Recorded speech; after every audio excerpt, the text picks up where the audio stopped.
ابو ذر غفاری رضی اللہ تعالی عنہ کی مثال بھی جو ہے وہ حضرت عیسیٰ علیہ السلام کی مثال ہے. فقیرانہ درویشانہ زندگی گزاری، حضور کی صحبت میں وقت گزرا، باقی ساری زندگی ایسے گزار دی. کہتے ہیں دخلت علی رسول اللہ صلی اللہ علیہ وسلم، ایک دن میں حضور کی خدمت میں حاضر ہوا.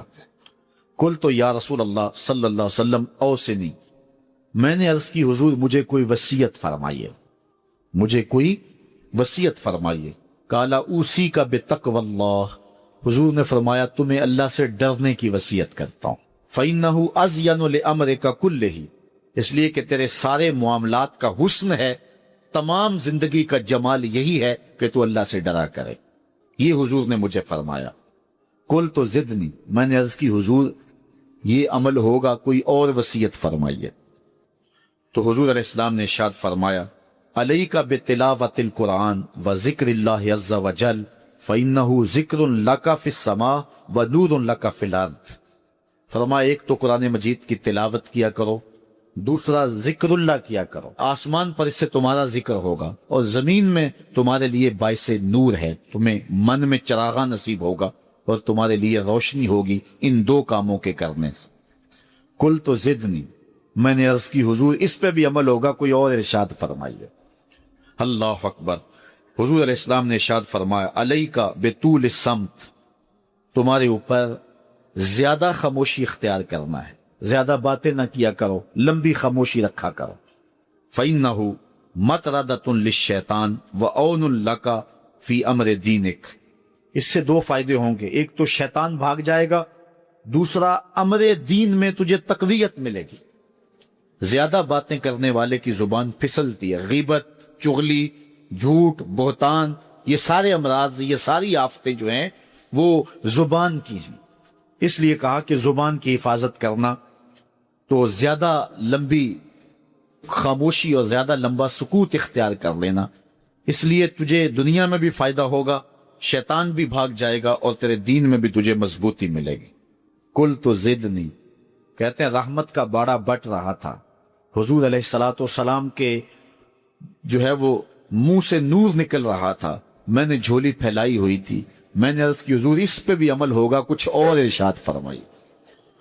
تو آقا کریم علیہ السلام نے ارشاد فرمایا قال ایاک وکثرۃ الضحک فإنہ یمیت القلب ویذھب بنور الوجہ، میں تجھے نصیحت کرتا ہوں کہ تم زیادہ ہنسا نہ کرو، زیادہ ہنسنے سے گریز کرو، اس لیے کہ زیادہ ہنسنے سے ایک تو دل مردہ ہو جاتا ہے اور دوسرا چہرے کا جمال ختم ہو جاتا ہے، چہرے کی روشنی چلی جاتی. آج آپ کے سامنے 3 احادیث رسول صلی اللہ علیہ وآلہ وسلم مختصر تشریح کے ساتھ رکھنا چاہوں گا، اور مجھے امید ہے کہ ان احادیث میں جو روشنی، نور، برکت اور اجالے ہیں وہ ہماری زندگی میں بہت ساری تبدیلیوں کا سبب اور بہت ساری پریشانیوں کو مٹانے کا ذریعہ اور سرور باطن کا ایک بہت بڑا سبب و ذریعہ ہوگا. حضرت عبید اللہ بن محسن الانصاری رضی اللہ تعالی عنہ فرماتے ہیں کہ اللہ کے محبوب علیہ السلام نے ارشاد فرمایا من اصبح منکم آمنا فی سربہ، جس نے صبح اس حال میں کی کہ وہ بالکل امن میں تھا، اس کے ماحول میں، اس کے قبیلے میں، اس کے گھر کے اندر چین اور قرار تھا، کوئی ناگہانی آفت نہیں تھی، کوئی ایسی چیز نہیں تھی کہ جو اٹھتے ہی اس کو بے چینی، پریشانی اور دکھ اور تکلیف دیتی، بد امنی نہیں تھی، وہ آرام کے ساتھ اٹھا، سکون اور طمانینت کے ساتھ اس نے صبح کا آغاز کیا. معافن فی جسدہ، اور اس کے جسم کو کوئی بیماری نہیں تھی، اللہ نے اس کو عافیت سے رکھا، وہ صحت کے ساتھ اور امن کے ساتھ بیدار ہوتا ہے. اندہ قوت یوم ہی، اور اس دن کی ضرورت کا کھانا اس کے گھر میں موجود تھا. یہ تیسری چیز اللہ کے محبوب علیہ السلام نے ارشاد فرمائی فَكَأَنَّمَا حِيزَتْ لَهُ الدُّنْيَا بِحَذَافِيرِهَا، تو فرمایا کہ دنیا تمام تر پہلوؤں کے ساتھ، اپنی تمام تر خوبیوں کے ساتھ اس کے ہاں جمع ہے، یعنی اس کو پھر کوئی کمی نہیں ہے اگر اس کو یہ 3 چیزیں میسر آ گئیں۔ سب سے پہلی چیز کہ صبح اٹھا تو اس کے گھر میں امن تھا۔ انسان کی بنیادی ضرورتوں میں سے ایک ضرورت امن ہے۔ بد امنی، بے چینی اور معاشرے کے اندر پھیلا ہوا انتشار یہ بہت اذیت ناک ہوتا ہے، اور اگر انسان کو اپنی جان کا بھی خطرہ ہو تو اب مجھے آپ بتائیے کہ باقی چیزیں تمام کی تمام میسر بھی ہوں تو ان سے تلذذ تو حاصل ہی نہیں کیا جا سکتا۔ تو انسان کی بنیادی ضرورت امن ہے، اور پھر اگر صحت نہیں ہے تو ڈھیر ہوں دولت کے تو وہ کس کام کے۔ اور تیسری بات کہ انسان کے پاس صحت بھی ہے اور امن و امان میں بھی ہے، لیکن کھانے کو ایک دن کی روزی بھی نہیں ہے، تو ظاہر ہے پیٹ تو تقاضا کرتا ہے۔ بھوک جب ستاتی ہے تو انسان اس کے لیے بے چین ہو جاتا ہے۔ اب کوئی شخص صبح جب بیدار ہوا تو تینوں چیزیں اسے میسر تھیں۔ ایک تو امن و امان کی صورتحال تھی، دوسری چیز ارشاد فرمائی کہ وہ اپنے جسم میں کوئی بیماری نہیں پاتا تھا، خیریت کے ساتھ اٹھا، عافیت کے ساتھ بیدار ہوا، اور تیسری بات ارشاد فرمائی کہ اس کے پاس ایک دن کا کھانا موجود تھا۔ تو فرمایا کہ اس کو دنیا کی کوئی کمی نہیں ہے، وہ شکوہ نہ کرے کہ میرے پاس کچھ ہے نہیں۔ یہ تینوں چیزیں مل گئیں تو اللہ نے اس کی جھولیاں بھر دی ہیں۔ آج کا انتظام اس نے تمہارے لیے کر دیا ہے نا، تو کل کا بھی ہو جائے۔ آج اگر صحت ہے تو اللہ کل بھی عطا کر دے گا۔ آج اللہ جل شانہ نے امن اس کے لیے میسر فرمایا ہے تو کل کا دن بھی اس سے توقع رکھنی چاہیے کہ ایسے ہی گزرے۔ تو یہ 3 چیزیں اگر میسر ہیں اور پھر بھی انسان شکوے کی زبان کھولے تو وہ اس کو ناشکرا کہا جائے گا، اور اگر کوئی ان چیزوں کے میسر آنے پر اللہ کا شکر گزار ہو اور اس کا سر اللہ کے حضور شکرانے میں جھک جائے تو اللہ اس کو اور زیادہ رحمتوں سے نوازنے والا ہے۔ تو یہ ایک تو اس حدیث میں ہمیں توکل سکھایا گیا، اللہ تعالیٰ جل شانہ پر راضی رہنے کا سبق دیا گیا، خام خواہ ہمیں واویلا کرنے سے منع کیا گیا۔ آپ اپنی سہولت، اپنی طاقت کے مطابق رزق کمانے کے اندر مشغول رہ سکتے ہیں، لیکن اپنے آپ کو اتنا تھکا لینا اس کے لیے کہ زندگی ہی تلخ ہو جائے، یہ کوئی دانش مندی نہیں ہے۔ آج کی تاریخ میں جو ہمارے ساتھ جڑی ہوئی ضرورتیں ہیں ان میں سے بہت ساری ضرورتیں ایسی ہیں کہ جو خود ساختہ ہیں، وہ ہماری ذاتی طور پہ خود ساختہ جڑی ہوئی چیزیں ہیں، یا معاشرت نے خود ساختہ چیزوں کا اتنا بوجھ ہمارے اوپر لاد دیا ہے کہ وہ ہمیں کرنا پڑ رہا ہے۔ اگر معاشرہ اللہ کے رسول صلی اللہ علیہ وآلہ وسلم کے بتائے ہوئے طریق کے مطابق سادگی اختیار کرتا ہے اور میانہ روی کے ساتھ وہ زندگی بسر کرتا ہے تو ان حالات کے اندر بھی زندگی تلخ نہیں ہے۔ لیکن چونکہ ہم دیکھتے ہیں دوسروں کو اور ان کی دولت، ان کا مال، ان کو میسر نعمتوں کے ساتھ اپنا موازنہ کرتے ہیں، اور پھر اپنے آپ کو خام خواہ تھکانے لگ جاتے ہیں اور ایک اذیت میں مبتلا ہو جاتے ہیں۔ تو فرمایا کہ جس کو اس حال میں صبح ملی کہ وہ امن و امان میں تھا، اس کے جسم کو کوئی بیماری نہیں تھی اور اس کے پاس اس دن کا کھانا موجود تھا، تو اللہ تعالیٰ نے گویا اس کو دنیا کی ساری نعمتیں عطا کر دی ہیں۔ یہ نصیب ہو گیا تو وہ اللہ کا شکر بجا لائے۔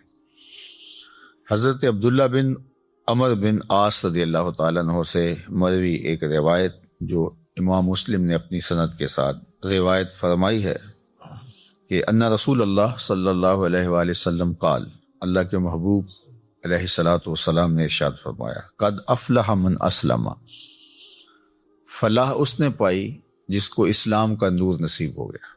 سب سے بڑی دولت جو ہمیں اس دنیا کے اوپر عطا کی گئی ہے وہ ایمان کی دولت ہے، اور سب سے بڑی دولت جو ہمیں آخرت میں عطا کی جائے گی وہ دیدار الہی ہے۔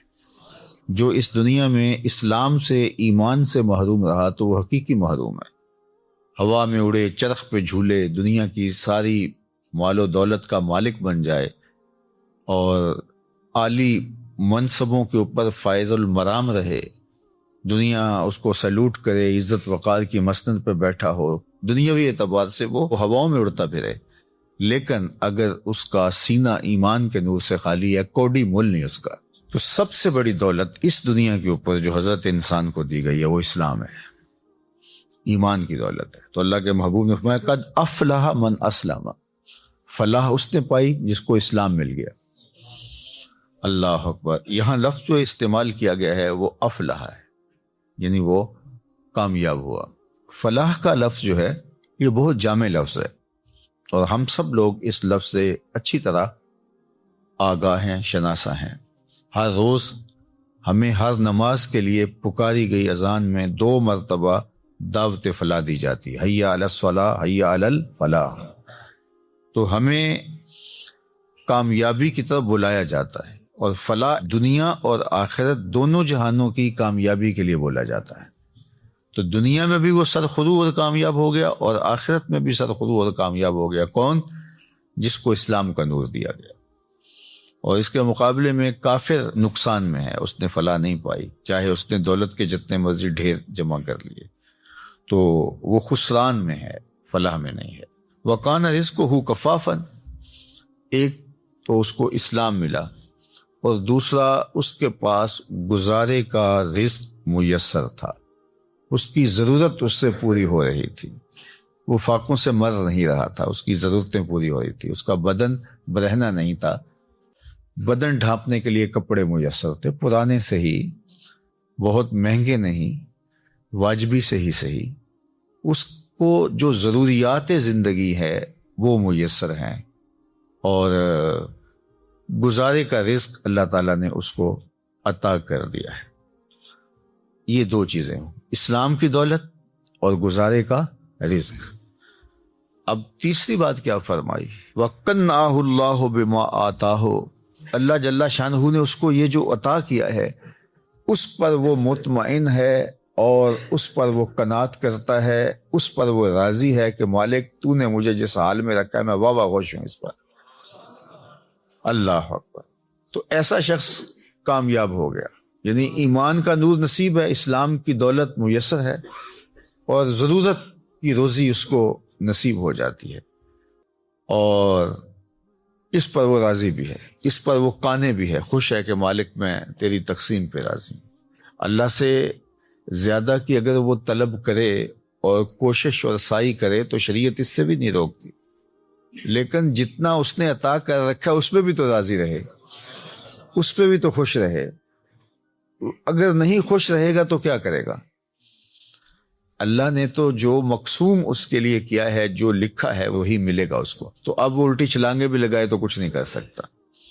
تو وہ کوشش کرے، اللہ سے دعا مانگے، اس کی ضرورتیں بڑھ رہی ہیں تو وہ کہے مالک میری ضرورتیں بڑھ رہی ہیں تو مجھے اس کے لیے اپنی جناب سے رزق بھی وسیع عطا کر دے، تو اس میں کوئی حرج نہیں ہے، اس کے لیے اپنے کام کو، کاروبار کو پھیلانے کی سعی کرے، کوشش کرے، لیکن اپنے اوپر مسلط نہ کر لے۔ یہ اس کے ذہن، دل، دماغ میں ہونا چاہیے کہ مالک جہاں تو مجھے رکھے گا میں رہوں گا وہاں راضی، لیکن تو کرم کر کے مجھے اور زیادہ عطا کر دے۔ تو پھر وہ جس حالت میں ہے اس حالت میں بھی خوشی کے ساتھ زندگی بسر کر رہا ہوگا، اور اللہ اس کی حالت اگر بہتر فرما دے تو اس میں بھی اس کو خوشی اور شکر کی کیفیت نصیب ہوگی۔ اور اگر وہ قناعت کا نور نہیں پائے گا تو وہ جس حالت میں ہے اس حالت کے اندر بھی وہ دکھی، پریشان، ہر وقت ٹینشن میں ہوگا، اور اگر اس کو زیادہ بھی عطا کر دیا گیا تو یہ جو بیماری اس کو لگ گئی، ناشکری کی، ہر وقت عدم اطمینان کی، وہ آگے چلا گیا میں بہت پیچھے رہ گیا ہوں، تو آگے تو بہت سارے لوگ ہیں، تو وہ کبھی بھی اس مرض سے چھٹکارا نہیں پا سکے گا۔ وہ کروڑ پتی بھی ہو جائے گا، ارب پتی بھی ہو جائے گا، لیکن اس کے نفس کی کمینگی ختم نہیں ہوگی۔ تو نفس کی کمینگی یہ انسان کو توڑ کے رکھ دیتی ہے۔ حضرت فضالہ بن عبید الانصاری رضی اللہ تعالیٰ عنہ فرماتے ہیں کہ انہ سمع رسول اللہ صلی اللہ علیہ وآلہ وسلم یقول، میں نے حضور علیہ الصلوۃ والسلام کو فرماتے ہوئے سنا تھا، طوبی لمن ہدی الی الاسلام، جس کو ہدایت اسلام نصیب ہوئی اس کو مبارک ہو۔ ایک تو طوبہ سے حضور نے مبارک دی، اور شارحین نے لکھا ہے کہ طوبہ جنت کا درخت بھی ہے، تو حضور نے فرمایا اس کو جنت کا وہ درخت نصیب ہوگا۔ اور جنت کا درخت کوئی ان درختوں کی طرح تھوڑا ہے کہ ایک جگہ پہ ہو اور تھوڑا سا سایہ ہو۔ جنت کے درختوں کے اتنے لمبے اور گھنے سائے ہیں کہ سواری کے اوپر بیٹھ کے کوئی چلے 500 سال تک چلتا رہے تو سایہ ختم نہ ہو۔ تو جس کو جنت میں ایک درخت بھی مل گیا تو اس کو جاگیریں مل گئیں، اللہ اکبر، اور جس کو پھر باغات ملیں گے تو اس کی پھر کیا نعمتیں ہیں۔ تو حضور نے فرمایا طوبہ، یعنی ایک تو اس کو جنت کا درخت طوبہ نصیب ہو، یا پھر اس کو مبارک ہو، لمن ہدی الی الاسلام، جس کو ہدایت اسلام دی گئی، وکانا عیشہ کفافن، اور اس کی زندگی کفایت کی تھی، جو ضرورت تھی اس کی وہ ہی پوری ہو رہی تھی، بس گزارا ہو رہا تھا، محتاج نہیں ہوا تھا، کسی کے آگے ہاتھ پھیلانے کی نوبت نہیں آئی تھی، لیکن بہت زیادہ بھی نہیں تھا، بس گزر اوقات ہو رہی تھی۔ وَقَنَّعَ، اور اس پہ وہ مطمئن بھی تھا۔ یہ مطمئن ہونا اوقع ہے، چونکہ جس حالت میں وہ رکھے اس حالت میں تو رہنا پڑے گا ہی، وہ کیا کرے گا، لیکن اس حالت میں رہ کے اس پر مطمئن ہونا، اصل یہ وہ چیز ہے کہ بندہ کہے کہ مالک میں تیرے اوپر راضی ہوں۔ اور اگر کوئی بندہ اللہ کی اس تقسیم پہ، اس کے دیے گئے پہ راضی ہو جاتا ہے، تو اللہ کے محبوب کا ایک اور فرمان ہے جو سیدنا علی المرتضیٰ رضی اللہ تعالیٰ عنہ سے مروی ہے، کہ جو اللہ کے دیے گئے تھوڑے رزق پہ راضی ہو گیا، اللہ کے محبوب فرماتے ہیں اللہ اس کے تھوڑے عملوں پہ راضی ہو جائے گا، کہ بندے تجھے ضرورت بھی تھی اور پھر بھی تو میرے دیے پہ راضی ہو گیا، تھوڑے پہ راضی ہو گیا۔ دیکھو اللہ کے ہاں کیا کمی ہے، تھوڑا دے دے یا زیادہ دے دے، لیکن اگر وہ تھوڑا دیتا تو وہی جانتا ہے کیوں دیتا ہے، اور اگر وہ زیادہ دیتا ہے تو وہی جانتا ہے کیوں دیتا ہے۔ بعض اوقات ایسے لوگوں کو اتنا فراواں مال دیا ہوتا ہے کہ بندہ کہتا ہے کہ یار اس کو اتنا مال ہو، اس کو پتہ بھی نہیں ہوتا، نہ اس کے پاس کوئی فہم ہوتا ہے، نہ اس نے کوئی منصوبہ بندی ہوتی ہے، تو وہ جس طرح چھت پھاڑ کے دینے والا معاملہ ہوتا ہے۔ اور بڑے بڑے ملازمین اس کے آگے پیچھے ہو رہے ہوتے ہیں، وہ کسی کام کا آدمی نہیں ہوتا۔ میاں صاحب نے کہا تھا بے وقوفاں دے نوکر ویکے، دانش مند سیانے، تو بڑی دولت دے دیتا ہے۔ اور بعض بہت پڑھے لکھے، سمجھدار، معاملہ فہم، لیکن بیچارے بمشکل اپنا گھر چلا رہے ہوتے ہیں۔ اب یہ اس کی تقسیم ہے۔ ہاں اگر قناعت مل گئی، شکر گزاری کا جذبہ مل گیا، وہ جس کو زیادہ دیا اس کو بھی اور جس کو کم ملا اس کو بھی، تو پھر اللہ کی طرف سے کامیابی ہے، وہ پھر فالح ہے۔ چونکہ اگر وہ یہ جذبہ دے دے تو پھر گزارے کے رزق پر بھی قناعت، اللہ پہ راضی رہنے کا جذبہ اور توفیق بہت بڑی سعادت ہے۔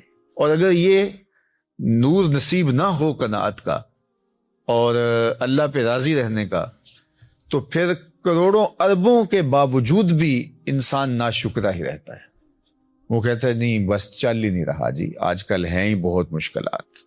میں ایک دفعہ ایک سفر پہ تھا تو ایک شخص مجھے ملا، کوئی تقریب تھی، اس کے بعد مسافہ کرتے ہوئے تو جس طرح ایک روٹین کے ساتھ کیا حال ہے، کیسے ہیں، تو اس کے کپڑے کچھ پھٹے ہوئے تھے، لوگ مل رہے تھے، تو میں ہر ایک سے پوچھ رہا تھا کیسے ہیں جناب، کیسی طبیعت ہے۔ تو میں نے جب اس سے پوچھا تو اس نے کہا اللہ کا بڑا کرم ہے۔ جب ہاتھ اٹھایا تو یہاں سے اس کی قمیض پھٹی تھی، لٹک رہی تھی۔ تو اس کے اس انداز سے میں رک گیا اور میں اس کو کہا کہ آپ مجھے دوبارہ ملیے گا، جب لوگوں سے ملاقات ہوگی تو پھر میں نے کہا اور سنائیں کیسے ہیں، تو کیا کر رہے ہیں۔ تو وہ کہنے لگا کہ میرے پاس 6 کنال زمین ہے، اس میں تھوڑی سی کاشت کر لیتا ہوں، اور اس زمین سے میں نے 10 مرلے جگہ مسجد کے لیے وقف کی ہے اور میں خود مسجد بنا رہا ہوں، بس آپ دعا کریں کہ اللہ کا گھر بن جائے۔ وہ تھوڑا تھوڑا کماتا ہوں، کچھ بچوں کو دیتا ہوں، اور کوئی بچتا ہے اور کوئی اور بھی اگر تعاون کرتے تو اس کی مہربانی، ورنہ میرا عزم ہے کہ اس کو بنانا ہے۔ تو وہ کوئی عالی شان دنیاوی اعتبار سے تو نہیں بنے گی، لیکن جیسے بھی تو میری بس آرزو ہے کہ میں زندگی میں مسجد کو مکمل ہوتا دیکھ لوں بس۔ اب اس نے ہاتھ کھڑا کیا تو یہاں سے پھٹی ہوئی قمیض لٹک رہی تھی، لیکن ایسے ہاتھ اس کا اللہ کا شکر ہے۔ میں کہتا ہوں یہ شہنشاہوں کو بھی نصیب نہیں ہے، جو چین کی نیند اسے آتی ہوگی کسی اور کو آ سکتی ہے۔ تو اللہ پہ اگر آپ راضی رہنا سیکھ جائیں تو پھر جس حالت میں ہوں گے تو اللہ آپ سے راضی ہو جائے گا، اور اگر نہیں سیکھیں گے تو اربوں خربوں کے بعد بھی وہ بعض کروڑ پتی ارب پتی ان سے رواجن نہیں پوچھتے ہیں جناب کیسے حال ہے، وہ کہتے ہیں چل ہی رہا ہے، اور وہ کہتے ہیں اللہ کا فضل ہے۔ تو اس کے چہرے کے اوپر پھیلی ہوئی خوشی، اس کی جو باڈی لینگویج ہے وہ بتا رہی ہے کہ یہ شخص کتنا خوش ہے اپنے رب پہ، اور دوسرے کی باڈی لینگویج بتا رہی ہے کہ یہ کروڑوں اربوں کمانے کے باوجود، حالانکہ جب مہنگائی ہوتی ہے، حالات تلخ ہوتے ہیں، تو ان لوگوں کی اور چاندی ہو جاتی ہے، لیکن وہ کہتا ہے بس چل ہی رہا ہے، یعنی اس کی آواز ہی نکلی چل ہی رہا ہے۔ تو اس لیے اللہ پہ راضی رہنے کا مزاج پیدا کریں۔